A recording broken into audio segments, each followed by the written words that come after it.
Back on the Xbox 360, young scared Nick attempted to play Alan Wake for the first time. I got as far as reaching the gas station before I was too scared to continue.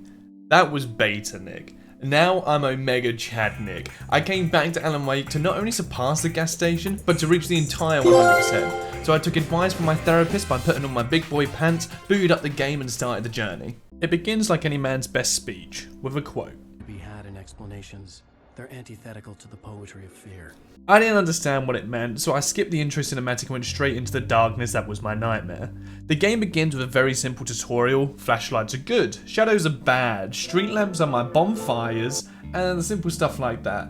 I also got introduced to manuscripts, which there are 106 of that we need to collect. Some though are locked behind the nightmare difficulty, which is unlocked basically for New Game Plus, and some other collectibles that we'll be working on throughout the playthrough, like these stacked cans. But who really cares about collectibles? Although in this game it does add quite a lot of lore to the story, so I would recommend reading them. Completing the tutorial got us the Follow the Light trophy and the Let There Be Light trophy, and put us onto a nice relaxing boat ride to our holiday destination. This town surely isn't going to cause us any trouble though, right?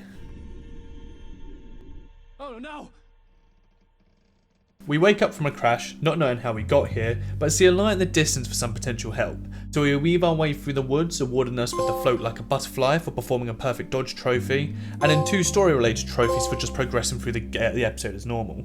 Things are not too bad for your first playthrough. It is mainly focusing on collectibles and miscellaneous trophies on easy difficulty before moving on to Nightmare, so enjoy your time and take it at your own pace. A lot of trophies copy the same vibe going forward. We grab another story trophy and the collectible trophy for finding 5 of these hidden chests. You'll want all of these for a trophy, but you'll also want most of these chests in Nightmare mode just for the supplies it gives you.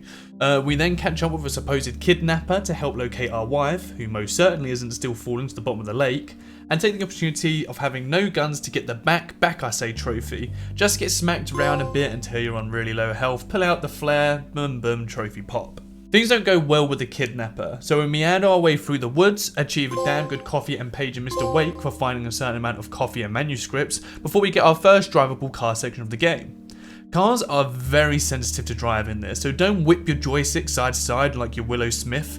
I use this time to get the right of way trophy, which is for running over 15 shadows, before fighting off some crows, getting back to our manager Barry, and finding our safe haven for the night.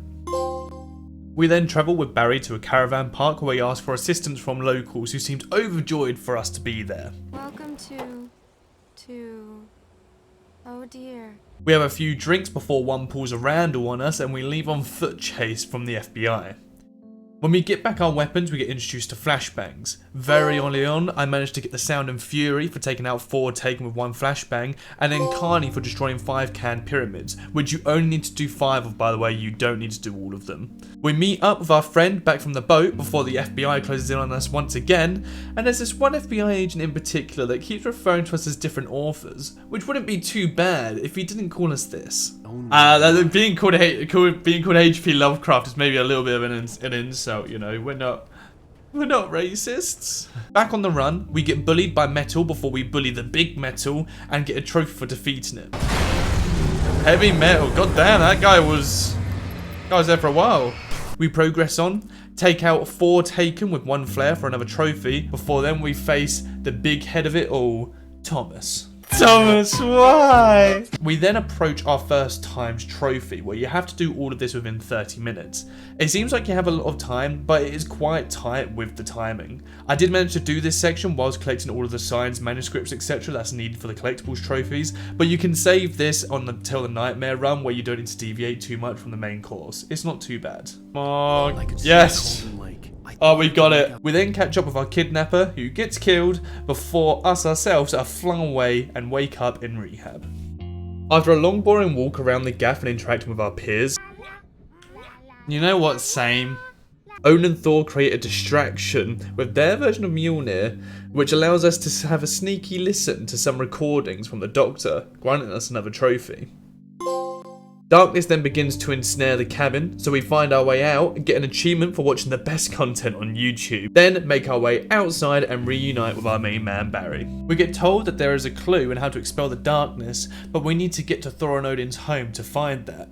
So we have to make our way through the rehab centre, achieving miss by a mile for activating 20 slow-mo dodges along the way, and then just a little later on I achieved 2 for the price of 1, which was for killing 2 taken in 1 shotgun blast, before I experienced a very bright light.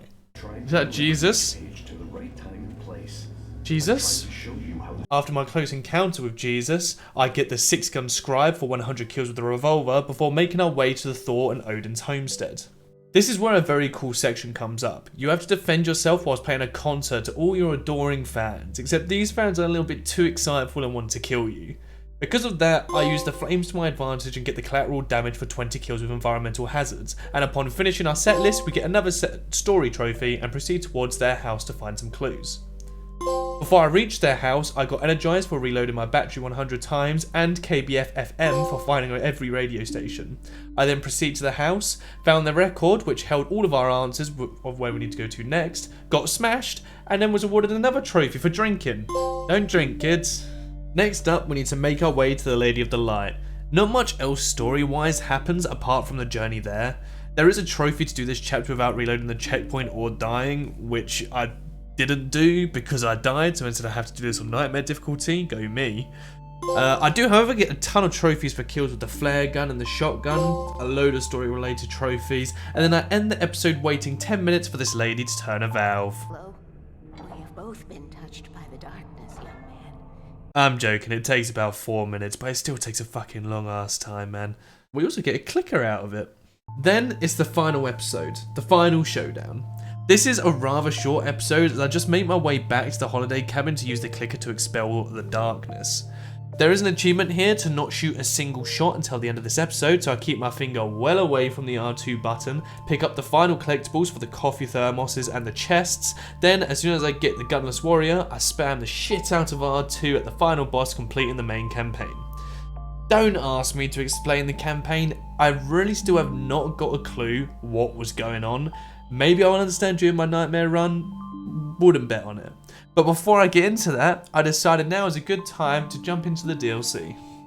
I believe the DLC takes place after the event of the main game, and that leads onto a cliffhanger which I hope Alan Wake 2 takes over from, which I'm super excited to platinum as well. Each episode is about an hour long and each consists of certain kill trophies, story trophies, and then these trophies.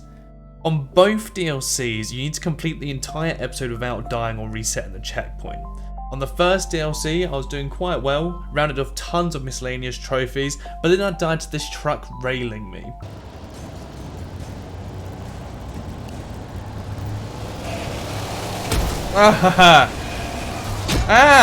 What the fuck? What the fuck? So once I completed this one, I had to replay it again with no deaths. I'd gotten all the collectibles needed on the run that I died on previously, so it just meant that the deathless run I could just speed through, and thankfully I'd done it on my second attempt, and then I moved on to the next DLC. On the second one, this one gave me so much more anxiety. Again, you have all these story related trophies and collectible trophies, yada yada yada. Let's just ignore those trophies, they're boring, okay? This entire episode, I had to not die or reload checkpoints. Something I have not mentioned yet is how terrible the jumping mechanic is for this game, and there was a lot of jumping you had to do for this DLC, and if you missed one of these jumps, you would plummet to your death. There is even a jumping section that you need to complete within 60 seconds for another trophy. I was watching a guide whilst playing this, thank you Optinoob, amazing guides, and 10 minutes would pass on the video and it felt like 40 minutes. I was so anxious to not die and have to restart the game. My hands were just climbing up constantly. But miraculously, I managed it first time. And making sure not to skip too quickly on the final cutscene, I get the trophy. And we get a small glimpse of what we can expect from the next game. Now, we return to the base game. Nightmare can only be accessed once you've completed the game, and you need to do a full run of Nightmare, not only for the Nightmare related trophy, but there are Nightmare specific manuscripts that you need to pick up here too. I missed one base game manuscript, so I collect that and the final Nightmare ones on this run. I also picked up the final sign because I missed it out on my easy run too. You would think there is more to say about Nightmare, but honestly, the game was not too difficult. Once you get used to basically turning around, blinding the enemies, and running back and repeating the same process, it's pretty easy, albeit just a bit time consuming, as these do take a long time to be blinded by your light because of the difficulty. But don't be frightened by the name, it's really not too bad at all. With the final reveals at the end and the credits rolling, we get the Alan Wake Up trophy for completing the game on Nightmare, followed by our beloved Platinum. The Platinum trophy, oh thank fuck for that. Alright, I can see why younger me was scared of this game, but I'm so glad I came back to Platinum it now. Remedy made a real gem of a horror here that you should experience for yourself. It's a very easy Platinum and a brilliant story. Thank you so much for watching this video. I love making these, and if you love watching them, please make sure to like and subscribe. I have a Patreon where you can support me more personally so I can fund more editing software and equipment to make these videos better and faster. I also have a Twitch where you can watch me platinum these games live. And if you have any troubles with trophies yourself, you can check out my website in the description below. But until next time, don't get too caught up in your nightmares, and take care.